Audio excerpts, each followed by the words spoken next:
Introduce yourself to my loving community, please. I'm the Leftist Owl. I do political content on Twitch and on YouTube. And right now we're doing part of a video series I've been doing called Voices of Pride, where I get people from the community that are LGBT to talk about their experiences and to basically chat about LGBTQ issues. Yeah, I am gay, in a manner of speaking, so I have so much to add to this particular conversation. Thank you for talking to me. Yeah, no problem. Just give me a second. I'm setting up everything on OBS. Gotta get the window capture. First question is, how do you identify within like the LGBTQ space? I normally just I just call myself pan, like pansexual. That's normally what I go by. So just pansexual? Yeah, I usually just go by that. Or like queer. I'm a big fan of like crunching down on terminology, you know? Like the less said the better, I think. I feel like people use a lot of descriptors sometimes and it gets a little weird. That's fair. So when did you know that you were pansexual? Okay, so I thought I was straight. I guess everyone grows up thinking they're straight, or most people do, because that's sort of the default. But when I was like 14 or 15 or something like that, I realized, you won't believe it, I realized that I liked dick, okay? I thought dick was handsome, okay? And the way that I realized that at first was through those god-awful, like, fake Funanari live-action websites, where it was like, yeah, here's a girl with a dick, and it's like a fake prosthetic thing, whatever. I've fucking never seen a dick in person except for my own. I don't fucking know.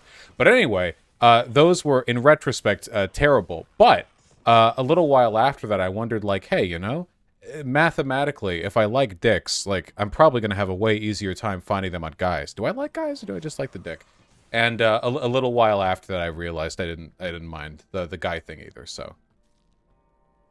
Yeah, that's very interesting. Most people usually like sort of know by like experimenting in college or like or the very least sort of like internally sort of formulate that within like their formative years or like in their teenage years. So we're like, how old were you when you like sort of like accepted that you were a pan?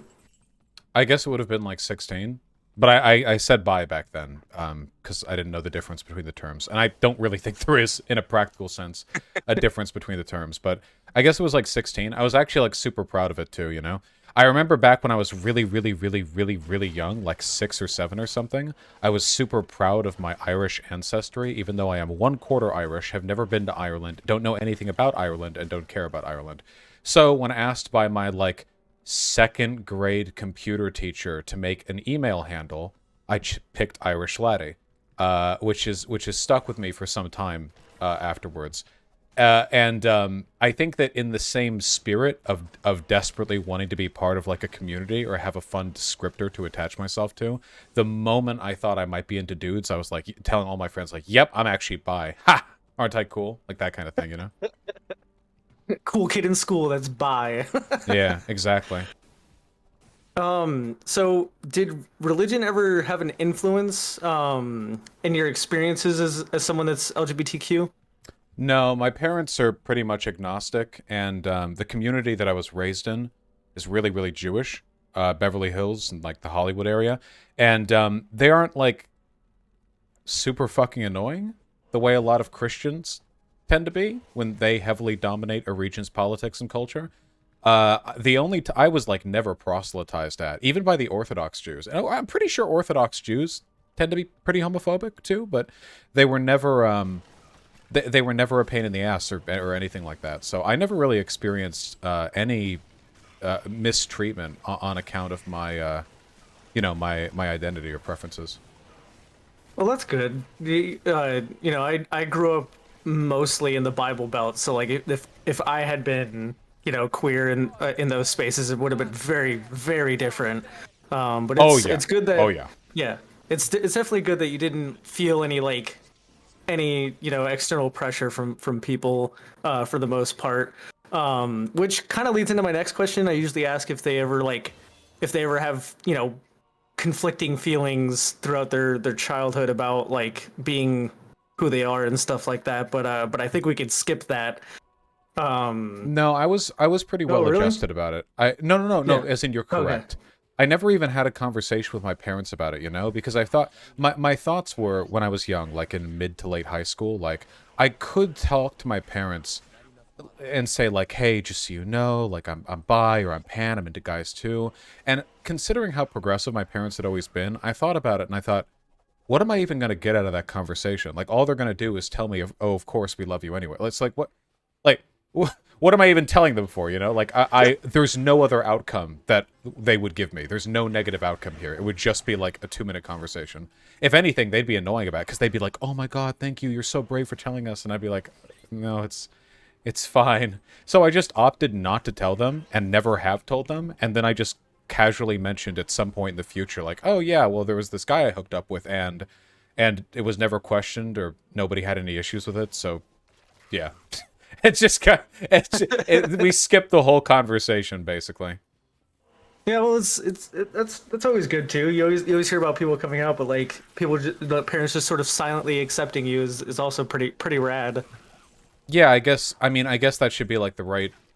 That seems like the best way, right?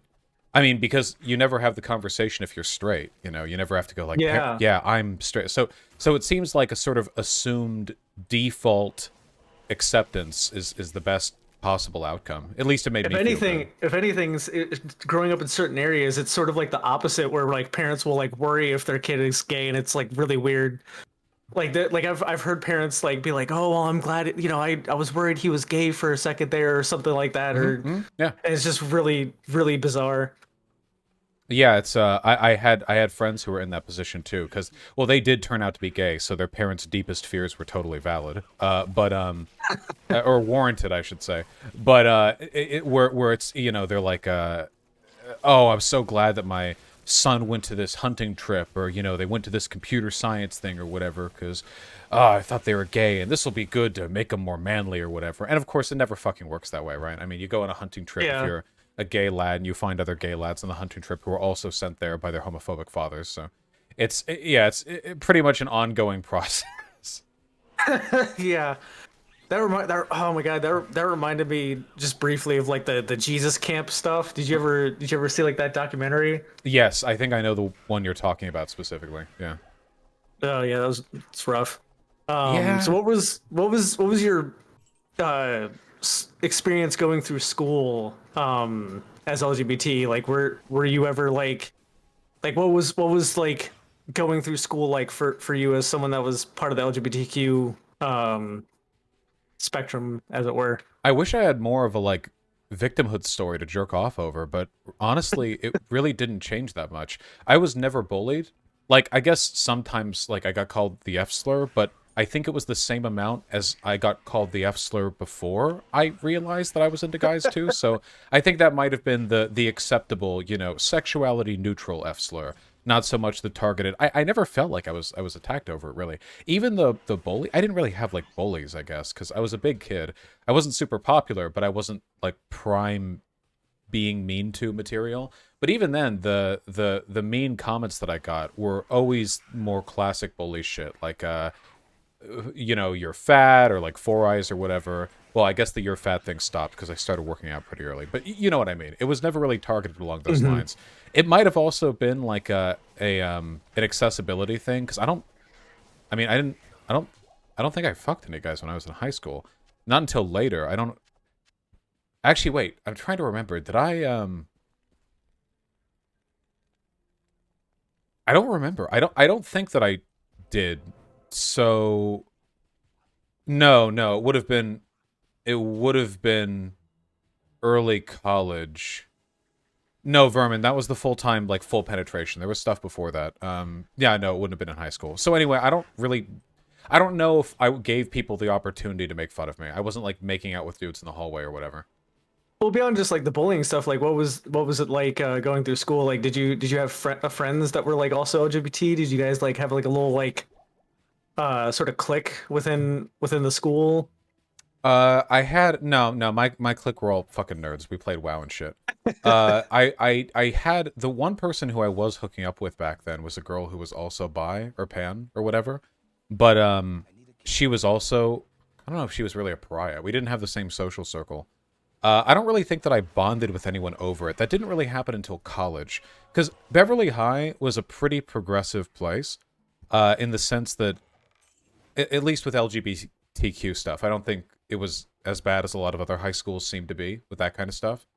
But I don't know how much representation there was either. I think I only knew one gay kid, and he was an annoying cunt. Like, my parents actually sent me to therapy when I was like 11 years old because I was being homophobic to this one gay kid. I didn't even know what being gay meant back then, but he was so annoying that I just assumed that being gay was what made him annoying. So my parents were worried, and they were like, okay, hold on. And I didn't actually talk to the therapist about anything because there was nothing to talk about. We were the therapist was gay too, but again, I didn't know what being gay meant. I just assumed it was some kind of like group or like personality trait. It might as well have been like a Miggs Breyer. It might as well have been a horoscope to me. Okay, so apart from that one asshole, I didn't really interact with any people who I knew to be LGBTQ until college. At which point, pretty much all of my friends since that have been gay. In fact, I don't actually think I've made a single straight friend since going to college, so the bias really kicked in around there. Okay. Someone in my chat was like, "Lil Vaush thinking gay equals annoying." Yeah, well, I mean, of course, I ended up being right about that, but for much more complicated sociological reasons than I initially thought. I legitimately thought it was just like a, just like a this stupid. It's like, oh, a person's gay. It's like, you might as well have told me you're a a Raiders fan. I have no fucking idea. But when I went to college, that's when I started making all the gay friends. So has there ever been like a bigotry you've experienced outside of like school, or like outside of out in like the wild of the great yonder of America? Unironically, so I mean, I could like take the easy answer and say like, oh, would Nazis make fun of me online? But I mean, they would attack anyone over anything if it like made their egos feel better. So I don't know if that really counts. Like, you could say that about anyone, right? Like any person of any minority status, you'll find a bigot online. The only time that I really was surprised by bigoted behavior that I experienced was during the Kink at Pride discourse. There was a lot of unironic biphobia that I noticed from the so-called progressives who were shitting on me. People kept calling me straight over and over. Now, it's kind of a joke in this chat to call me straight from time to time, because I guess I don't exude that much dripping homosexual energy. There's so many clips of you slipping and yeah, saying exactly. you're I'm straight. like, I'm a cis straight. And I guess like compared to a lot of my friends who wear their gayness much more, I should say queerness to be technically correct, but they're much more evident about it, and I'm not. I guess like in most social circles, I could be considered straight passing. So sometimes like it's a joke. It's even been a joke in my own like IRL friend groups. Like, oh yeah, Vaush is like the straight guy. During the Kink and Pride discourse, there were a lot of people unironically acting like I had no experience with Pride, or that I was straight and I faked it. I think Destiny one time said that I'm fake pan, which was kind of Oh my weird God. because I think he has complained about people saying he's fake bi in the past. So I mean, this is the guy that was literally like, "Oh, I'm gonna be non-binary for the lulz, guys." And oh I'm yeah, not saying that to add like to the devalue, I'm not saying that to like devalue his non-binariness, but like he literally was just like, "Yeah, I'm gonna be non-binary for the lulz, guys." the most charitable interpretation of Destiny's behavior when he said that I was faking being pan was that he wasn't thinking about it. So we'll just go with that. Yeah, maybe. Or maybe he was mad I didn't come on to him at Fear Future Fest. I have no idea. Anyway, in terms of like bigotry experience, it really hasn't been that significant. So I don't feel like I have anything to complain about. I certainly don't want to, I don't know, implicitly diminish the shit other queer people have gone through by by explaining my relatively minor experiences and going, oh yeah, well, as you can see, we're still quite oppressed, Yeah. I was so tempted to open this up with those clips of you being like, "I'm straight." Just be It, like, "You say you're pan, but are you really?" many people are saying this. For me, I mean, so this I think is kind of a contentious thing in a lot of queer communities, but I actually think that being gay is as much cultural, or being queer is as much cultural as it is actual like sexuality based, because queer culture is a real thing in the States. When it comes to Yeah. like how people dress, how they talk, what type of media they consume, how they act, how they respond to things politically, their biases and opinions. Like, I feel like a person can be gay without it having anything to do with their actual sexual preferences. This is obviously a kind of semantic game. I mean, really, what I'm saying is that they align with queer culture. But I've noticed a Hmm. lot of that, especially post college, where I'll see people and I'll look at them and I'll think, okay, this is an exceptionally gay person. And no, they're actually straight. It doesn't matter with regards to how they interact with others. I really like that because there are always going to be cultural distinctions to queerness with regards to behavior, speech. We all know about the gay lisp, for example, and having it ubiquitized to the point that straight people are adopting some of those mannerisms too. It, I don't know, it's validating. I think it means it's kind of like a shared culture to defend rather than an isolated sexual identity to attack. I like that. Yeah, and shit, what was I gonna say? I was gonna say something. I forgot. Damn, I forgot. You'll probably find another thing to say. um,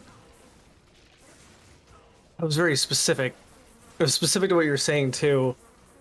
I hate these brain fart moments. Anyways, moving on. I ain't going nowhere. Um,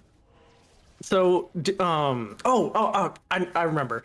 I recently started hanging out in like a polyam group, and they're very like queer inclusive. And that's one thing I've noticed is that a lot gay people are like way more fun than straight people. Cause like I went on to like this blind date thing, and it was mainly straight people there, and it was the most boring thing on earth because they just talked about the most vapid things. But you go to like one of the like like this polyamorous group, and they're all just talking about everything, and it's super fun. I think the trend that I've noticed is I think that in a lot of, and again I'm using straight kind of culturally here, like straight communities, gay communities. I've noticed that in a lot of straighter communities, your gender says a lot more about you than it does in queerer communities, which is funny because queer Hmm. people are the ones who are told they always obsess over gender. But if I'm like going to a straighter kind of play, like a just imagine a community that's like, you'd expect like a lot of het dudes are there or whatever. I feel like I can guess a lot more about the guy's personality just based on their gender than I could if it was like a more queer aligned thing. Like, oh, you're into sports, dude, oh wow, you like hunting, dude, wow. And then you see a person who wears glasses and has worse fashion sense. Oh really, you like computers and to play oh dude, that's great. Wow. I feel like a lot more is worn on your sleeve, which it's not bad. There's nothing wrong with that, but it's definitely a thing. Whereas in some like queer communities, you can like anything, anywhere. Like you can see people will be like rocking leather chokers and will be speaking with a lisp, and you'll go up to them and they'll talk to you about like football. Or you can go up to people who are wearing like 3-inch long nails and they'll talk to you about their League of Legends games. There's a lot more variety in how people present, which I find very appealing. I think it makes people tend to behave a little more interestingly. Yeah, definitely. I love going to that group and talking with people. It's always a fun time. Um, but yeah, when you go to like the straight stuff and like the stuff not necessarily centered on straightness, but like very heteronormative in like its atmosphere, it's always very boring. And that's just one thing I've tended to notice is just hanging around those people just kind of drains on you sometimes. We have our biases, of course. I mean, obviously, the Yeah. communities that are more similar to us, we're going to find more interesting. But I do, to be clear, none of this has to do with your actual sexuality, like being straight or gay or whatever. Just the Yeah. the acceptance. What we're really talking about isn't sexuality, but rather like gender roles, because homosexuality has long been considered here in America to be a deviation from traditional masculine gender roles. Likewise, lesbianism and women. There's always been an alignment between your sexuality and the extent to which you're expected to conform to your gender. So, with regards to that, queer communities are going to have more queer people and more acceptance of queer people, which means more acceptance of atypical gender presentations. And I think that's great. I think that's wonderful. It's why I think a lot of trans people are very funny too, because I Hmm. think that a lived sort of awareness of the arbitrariety and absurdity of social roles is really important for comedy. Like, comedy is all about absurdity, right? You know? So Yeah. being trans is fundamentally kind of absurd, right? I mean, the shit that you have to deal with, the like technicalities, all the little social rules you have to learn to unbreak and then break all over again. And it sounds very complicated. So glad that I'm cis. Thank you. But an awareness of that dumb arbitrariety, I think, can make you, pretty funny. At least that's the impression that I've gotten. Yeah, it reminds me of the that section of Contra's video where she, was talking about the that one trans YouTuber that was talking about how she was donating or like putting her sperm to be frozen. Do you remember that segment? Yeah, was it Gigi Gorgeous, I think was the Yeah, name of the yeah. YouTuber. Yeah, yeah, where she was trying to donate sperm to be a biological mother or something like that. Now I've never watched this YouTuber, of course, but yeah, no, I think I can imagine how much less funny it would have been if it had been like what would the joke have been there for like a stereotypical like cishet dude? Would it have been like, I came so hard it hit the wall? Like, dude, my balls are so big. There would have been like some bravado Hmm. to it. It would have been less interesting, certainly. At least Yeah. stereotypically. So, what aspect of being LGBTQ do you think should have more focus or be talked about more? Um I think, honestly, I feel like it's more about what I want talked about less. I think that a lot of the queer community is very young, and that's, I mean, it's fine, things have been normalized more recently. And as a product of that, there are a lot of people who are kind of defending their identities by leaning really hard into them in a way that sometimes I think can be kind of weird or counterproductive. So, like, as a gender abolitionist, for example, I've always felt like people should not even just about gender, more about like labels in general, right? I think that the best world is one in which we have very refined language with how to describe ourselves, but we don't feel a need to use it very often, if that makes any sense. We can pinpoint with great specificity like what we believe, what we are, how we identify, how we feel, but the need to define yourself with such specific terms is not great because there's just a general acceptance of your identity, even if it's like atypical, as long as you're not hurting people. But in a lot of queer communities there is a lot of just, oh god, just conversation and conversation and discourse and discourse and discourse and discourse and discourse and discourse about things that, to me, the most progressive answer would be like a sort of quiet acceptance, if that makes any sense. Hmm. Yeah, Like, I get what you're saying. Like where they're producing like all these different labels for these different specific situations and character traits rather than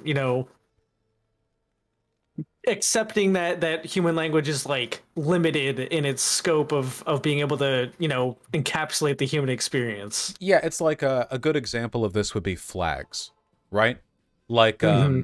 we've all, I mean, you've probably seen, but like the jokes of The like the Joker flag, 20, yeah. right, and there are like 20 flags, and it's like, well, this one's more progressive than this one, and well, this one, now we aren't excluding intersex people, or now this time we're not excluding asexual people, whatever. And you can do this forever, right? You can break people down into a literally infinite number of categories, and I feel like, in a way, you're actually doing the segregationist job for them by insisting on distinction along these categorical lines, Nobody was ever discriminated against, in a way particular to some hyper-specific, nuanced uh, element of their identity that wouldn't have applied to, like, the broader label of queer or trans or stuff like that.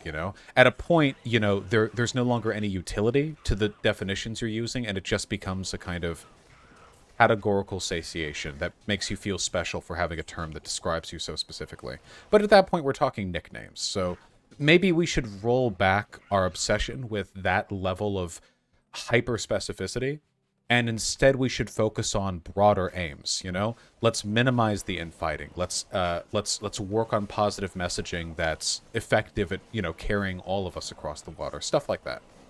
Yeah, and I think what you're getting at is sort of what happened with Dylan, because Dylan describes himself as biromantic but homosexual, or is it bisexual homoromantic? My bad. Uh, And he but before, like, publicly, like broadly, he would just say he was gay. But if you would actually ask him, like, to like describe it, he would describe himself as bisexual, homoromantic.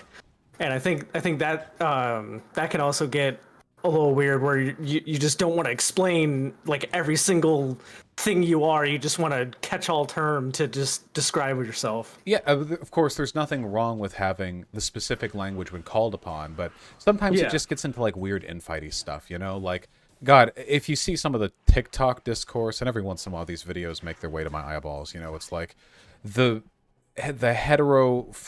like bi lesbian discourse, Like bi lesbian, as far as I understand it, usually just refers to like homoromantic bisexual for the most part. I think that's what it Yeah. seems to be the case. But the term bi lesbian is kind of constructed to exacerbate discourse, which there's nothing wrong with that inherently. I mean, who doesn't like a bit of controversy? But then when you start arguing about it, like within the community, it's like, well, how much utility are we getting from this exactly? How much of this is just like, let's be real, like trying to feel special, Not that there's anything wrong with that, but we have to be deliberate with how we speak and move when talking about social issues. Yeah, it just felt really weird, because like I was just with that discourse. I was just like, just let people identify how they want to identify. Just chill, like calm down. Like, it's not that serious. Um. Anyways, so this is a new question I wanted to add. Do you think that and this is specifically because of you, Uh, do you think monogamy is a component of heteronormativity? oh, yeah, for sure. The expectation for monogamy is absolutely aligned with heteronormativity. Yeah, 100%. So are a lot of things, including being heterosexual, which, people are going to be either way. Something being aligned with heteronormativity doesn't necessarily mean that it's a bad thing. It just means that it's, well, aligned with it, right? Like, for example, something that's aligned with white supremacy, like historically, is global trade. Like the way neocolonialism is a Hmm. vehicle for white supremacy abroad, through the way in which it sort of describes and determines the allocation of goods. However, that doesn't mean that global trade is inherently bad. It's just something to take into thought. Yeah, definitely. And that's actually going to lead into a question I have later. What do you think within the LGBT community? And actually, you might have already, answered this one. Is like, what the most pressing issue within the community itself is?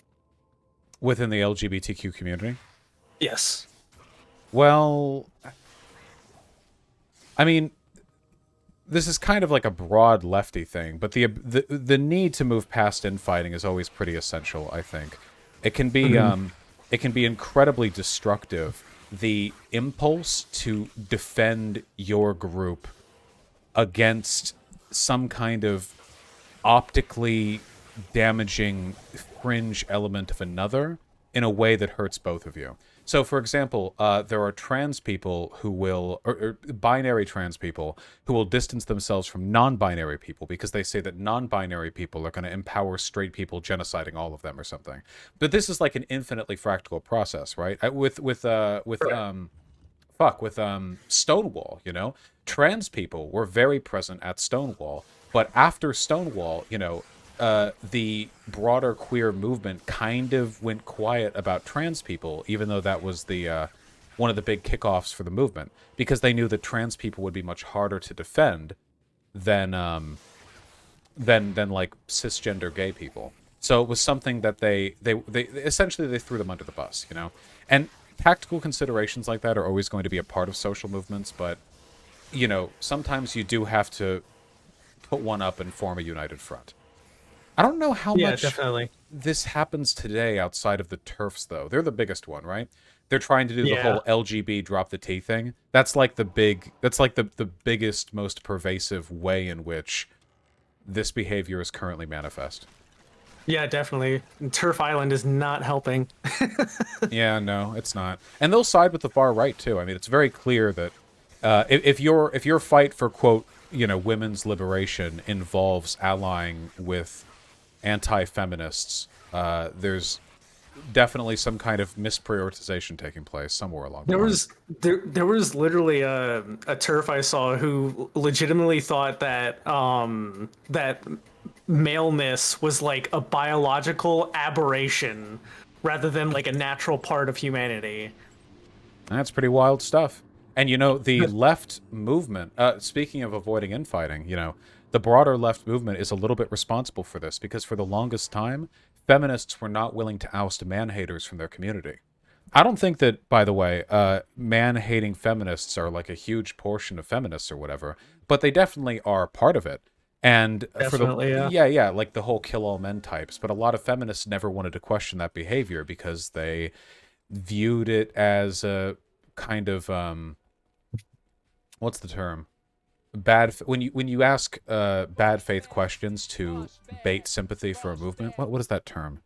Devil's advocate. No, it's Um, uh no, it's fuck. What is that term? No, not tone policing, not sea lining. It's when you're concern trolling. Concern trolling. That's right. okay, That's yeah.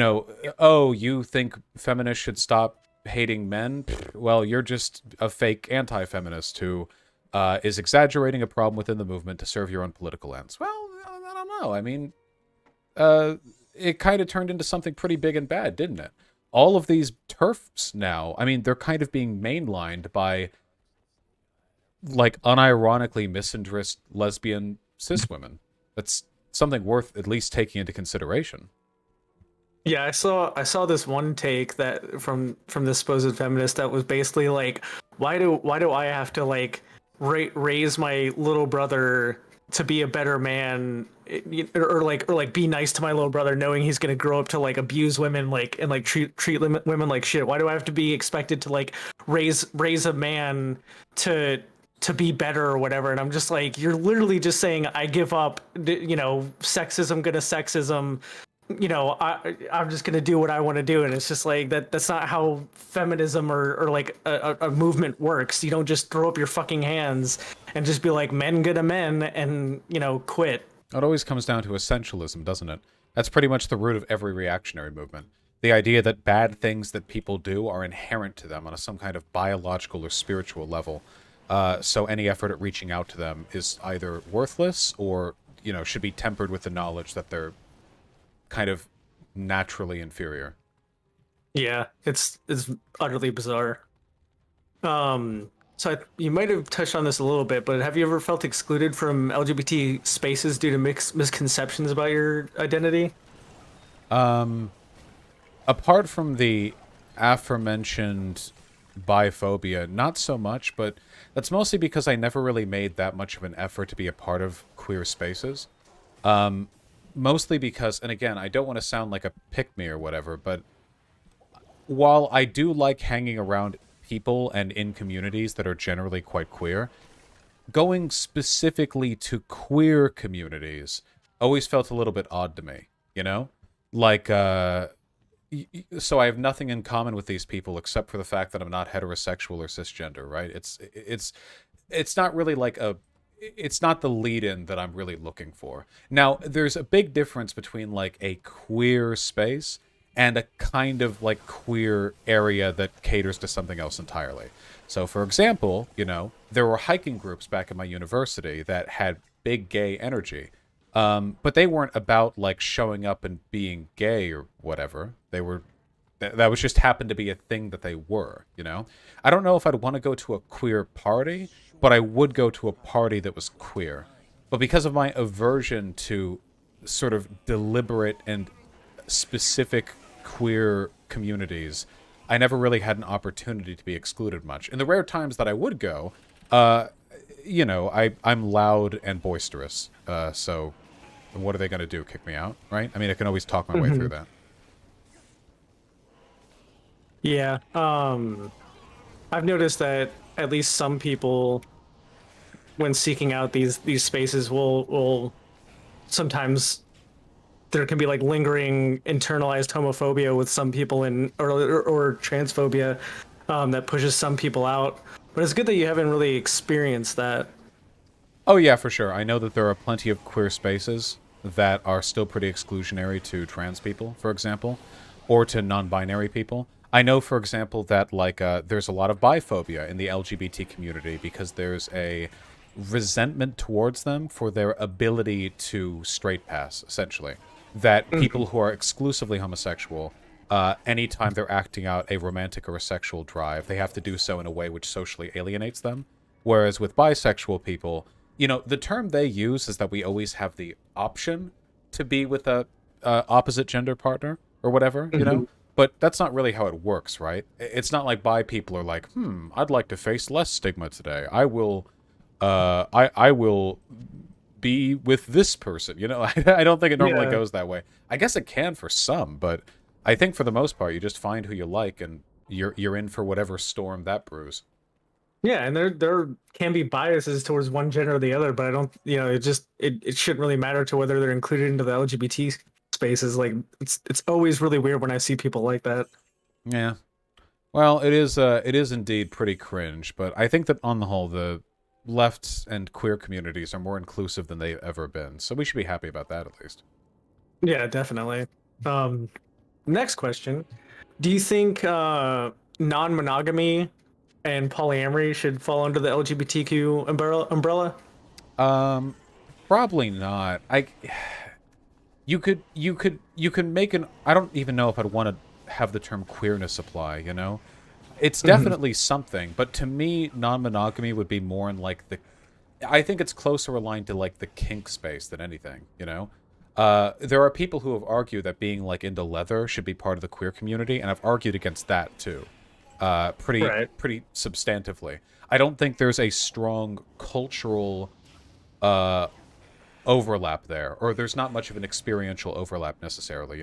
Being into leather doesn't necessarily mean that you have any more of a cultural alignment with the broader queer community than not being into leather, I think. So if I have to make that argument with leather, I guess I'd make it about non-monogamy as well. I think you can advocate for issues related to non-monogamy and the acceptance of non-monogamy without invoking queer language, though. Okay, that makes sense. I generally think that it can be simply because it is sort of like a subculture within Can I communities, respond kind of really like quick to someone kink. in chat? Yeah, sure. Somebody says Vaush is just wrong here. The leather community and LGBT community have supported each other for decades. Yeah, but ask your average gay person if a cishet person who wears leather should be considered queer. They're probably going to say no. I'm not saying there isn't a parallel or an overlap there, or that there's like no cultural overlap. I'm just saying I don't think that overlap exists to the extent that people would be considered queer simply because they are, they wear leather or whatever. That'd Yeah, be a bit odd and to me. tying queerness to kink was also, a component of homophobia. Yeah, I don't really like how there are some queer people who insist on that. There are a lot of like super left anarchist types on Twitter who are like, yes, actually, me being gay should be socially destructive, which I think is a really privileged and like head up ass position. Like queerness isn't Hmm. just you in your 20s on Twitter masturbating while chatting with your mutuals. Queerness encompasses like hundreds of millions of people. Is it really like is it socially is it a social improvement for both the movement and for especially a lot of younger people or people in like more reactionary communities, for the queer movement as a whole to go like, yes, being gay and kink, these are one and the same. The whole argument was that like it should be treated the same as heterosexuality for decades, but some people are like, well, no, actually, we do want to be permanently like the pariah, the social outcast, the rejection of normality, in which case you don't actually want equality. So, in a way, I'd consider that almost a reactionary tendency. You can't like the end state of gay and trans acceptance is you being as normal and boring as cishet people. I'm sorry, but that's how acceptance works. So if you Well, I hate think that so much that you're uh that you're gonna be like, oh well, we should deliberately ostracize ourselves. Well, okay, well you're not really fighting for acceptance then. You're fighting for, I don't know, being cool. I think sometimes it falls more into the semantical game of like of assimilation versus acceptance, where people will be like, "Well, we don't want to assimilate and basically shape our culture to the normal culture, and instead have the normal culture come over to us." Yeah, but you can do that without inextricably tying queerness to certain cultural elements that are considered like less appropriate, right? Like, for example, Hmm. heterosexual culture entails a lot of thing in my head, like in my mind, But I wouldn't like go around saying that the two are inextricably linked, or I would make the argument that we should treat all heterosexual people like they're part of the same uh, block. It's not really Yeah. about assimilation. It's just that as a product of social malignment, there are certain types of behaviors that are acceptable when you're the outsider, but impossible when you're not when you're the insider. And one of those, I think, is the idea that like being queer should be in some way heavily defined through your sexual like predilections. That's something that's been used to stigmatize the queer community for a long time, and I just feel really bad, Like, imagine if there were big queer leaders going out there being like, actually, yes, being gay is about destroying society. Yes, that's right. We are all corrupting your children to worship Satan, blah, blah, blah. And imagine, like, a mom hearing that and then turning to her 14-year-old son who just yesterday said, like, yeah, I think I might be into men. Like, how do you think you're making that kid's life better? It past a certain point, it's not about improving things for people, and it just becomes about like in-group identity and a desire to distinguish yourself from the normies. But you can do both of those things without assimilating. You just have to draw a distinction between the baseline, this is what being gay is, and the higher tier, oh, and also I want to destroy society with my gayness. If you can just distinguish those two things, then I don't think there's any issue there, right? You can be like, yeah, being gay is just a sexuality. There's nothing about it that's inherently, deviant or whatever. We're all just trying to live our lives. And then turn around and go, but my particular flavor of being gay does involve being gangbanged by 13 werewolves in the middle of a park. That's fine. That's based even. Go for it. That reminds me. I actually disagreed with your take about like the Ben Shapiro reacting to the queer song or whatever. The we're gonna convert your kids or whatever. The queer. I don't know if I remember the specific song. It was like about how they're gonna the queers are gonna convert your Oh, kids or was this whatever. that acapella thing? That was kind Yeah. of creepy. It was all like these adult It was cringe, but guys, like and they're all like, I don't think it was that big of a deal. Like satire's gonna satire, you know? yeah, I guess just child molestation is one of those satire Well, topics that I would be, because that's what it I was, don't. right? Well, Because no, the no, I don't conservative think. I don't think that's what it was. It was just like we're gonna, your kids are gonna be gay, and we're gonna like teach them to accept themselves. Like that was the song. It wasn't like we're gonna come and molest your well, kids. no, but when conservatives are saying that like gays are going to corrupt their kids, they're including like child predation in that. That's kind of the cultural narrative. So for you to go like, yeah, we are going to do all that, we will corrupt your kids, it kind of plays into their fears in a way that, like, I don't think it means those teachers are all predators or whatever. I'm just saying like this is some dicey fucking material um to run in through, I guess, but I kind of view through the lens of like Starship Troopers, where like, yeah, there are gonna be some fascists that unironically like love Starship Troopers and like think it's based as fuck, without like seeing that it's satire. I sort of view that song through that Okay, lens. I get that. Just if you're like a gay guy on TV and like a conservative is like, you are all pedophiles, you're corrupting our children. And your response is, yeah, we are corrupting your children. That's right. We're going to teach them to accept themselves. You have to understand that in the conservative mind, all you're doing is using euphemism and innuendo to reaffirm the worst stereotypes about that group. To them, when you say, we're going to teach them to accept themselves, like you have to imagine it from their perspective, which is the leering doublespeak of a person who's justifying predation of children. So again, I'm not saying that there's anything morally wrong with playing satire in here. I'm a big, fan of edgy comedy. It's just it's definitely something you have to be super careful with. And I think in that case, like judging from the fact that nobody on the left was willing to defend it and everyone on the right dogpiled it, it seems like the math there just didn't work out in their favor, right? Yeah, I can see your point where like it's just reaffirming their crazy narrative about child predation in the LGBT community. I can see I'm that. not again. I'm not saying it means they are or that they're malicious or dumb or Yeah, whatever. It's just one of those. It's one of those big memes, one of those big edgy memes that you have to be careful with. yeah, definitely. So, what are your thoughts on corporate support for the LGBT community, and how we can push corporations to sort of do better in terms of like representation and like in supporting the LGBT community? Um, well, I mean, the rainbow capitalist shit's generally a good side, or it's a good sign of things for our side, right? Like, Yeah, I don't think that corporations running out there with queer pride flags necessarily makes life better for queer people, but it's kind of a passive indication of the way the wind is blowing. Corps will do whatever makes them the most money. If they think that like placating to us culturally is going to make them more money, they'll do that. The fact that they overwhelmingly do that, same with Black Lives Matter and other shit like that, is kind of an indication things are doing well for us. If it was the other side of things, where like corporations were all posting like Blue Lives Matter sympathy flags or whatever, obviously we'd be upset about that. So it seems to me fair that we should be happy when they don't do that and instead do the opposite of that.